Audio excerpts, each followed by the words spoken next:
গতকাল আমরা দেখলাম ঢাকায় হলো ভারত বাংলাদেশ বিদেশ সচিব পর্যায়ের বৈঠক এবং হাসিনা সরকারের পতনের পর প্রথম এই দুই দেশের মধ্যে কূটনৈতিক পর্যায়ের কোনো বৈঠক হলো।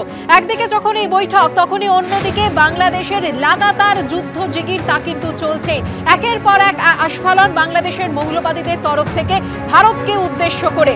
যে ভারতের সাহায্যেই জন্ম, সেই ভারতের বিরুদ্ধে বিষোদ্গার বাংলাদেশের একের পর এক মৌলবাদী।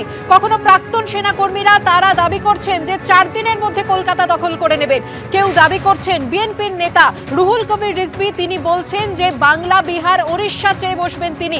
কেউ বা বলছেন উত্তর পূর্বাঞ্চল ভারতের তা দখল করবেন এবং নতুন বাংলাদেশের সীমানা তৈরি হবে। কিন্তু আমরা বারবার দেখিয়েছি যে সামরিক শক্তিতে ভারত বাংলাদেশের তুলনায় চলে না, বাংলাদেশের চেয়ে অনেকটাই এগিয়ে ভারত। তবে কিসের ভিত্তিতে বারবার এই যুদ্ধজিগি?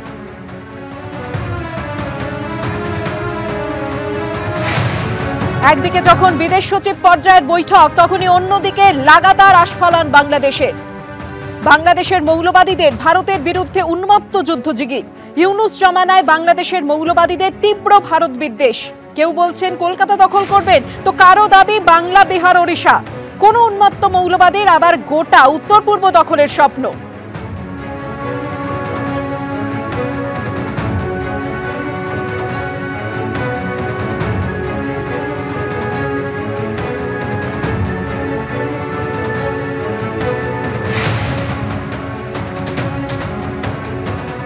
এর আগে যেমন আপনাদের জানাচ্ছিলাম, প্রাক্তন সেনাকর্মীরা তারা বলছেন যে 4 দিনের মধ্যে কলকাতা দখল করবেন। বাংলা, বিহার, ওড়িশা দাবি করলেন বিএনপি নেতা। আর এবার কট্টরপন্থী মৌলবাদী তিনি দাবি করে বসলেন যে উত্তর পূর্বাঞ্চল ভারতের নিয়ে বাংলাদেশের নতুন সীমানা তৈরি হবে। 7 সিস্টার্সও দখলের স্বপ্ন বাংলাদেশের। ত্রিপুরা, অসম, মিজোরাম নাকি দখল করবে বাংলাদেশ। সম্পূর্ণ পূর্বাঞ্চল নিয়ে নতুন বাংলাদেশের সীমানা হবে। অলিক স্বপ্ন দেখা বাংলাদেশের মৌলবাদীর উস্কানিমূলক এই বক্তব্য ভাইরাল।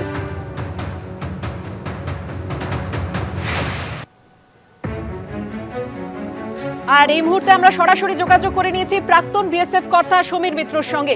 সমীর বাবু, একের পর এক বাংলাদেশের নেতৃত্বের তরফে যে এই হুমকি হুঁশিয়ারি আসছে, কলকাতা দখল, ভারতের বাংলা, বিহার, ওড়িশা দখল করবে, উত্তর পূর্বাঞ্চল দখল করবে, কিন্তু সামরিক শক্তিতে তো অনেক পিছিয়ে, এমনকি অর্থনীতির অবস্থাও শোচনীয়। তাহলে কেন এই যুদ্ধজিগির? Good morning everybody. প্রশ্ন হচ্ছে যে যেভাবে ওরা স্বপ্ন দেখছে, স্বপ্ন দেখার জন্য তো কোনো ট্যাক্স লাগে না, কিংবা স্বপ্ন দেখতে গেলে কেউ আটকাতেও পারে না। এখন প্রশ্ন যে এই কথাগুলো মানেটা কি? মানেটা আর কিছু নয় যে এই পরিস্থিতিতে যেখানে একটা অসহায়, অক্ষম একটা ইন্টারিম গভর্নমেন্ট কাজ করছে, সেই ইন্টারিম গভর্নমেন্টে যার কিছু বলার মতো বোধহয় ক্ষমতা নেই, সেই জায়গায় কিন্তু একটা নৈরাজ্যের একটা সৃষ্টি হওয়া স্বাভাবিক। এখন সবাই নেতা হতে চাইছে এবং সবাই চাইছে যে রিজভী হোক, আবার বিএনপির উনি তো প্রবাবলি জয়েন্ট সেক্রেটারি নাকি রিজভী, তিনি সব জায়গায়। এখন কলকাতা তো দখল হলো না, এখন 4 দিন তো হয়ে গেল। সুতরাং এই আস্ফালনের কোনো মানে হয় না। তবে কতগুলো জিনিস যেটা আমাদের একটুখানি আরো খুব সচেতন থাকতে হবে।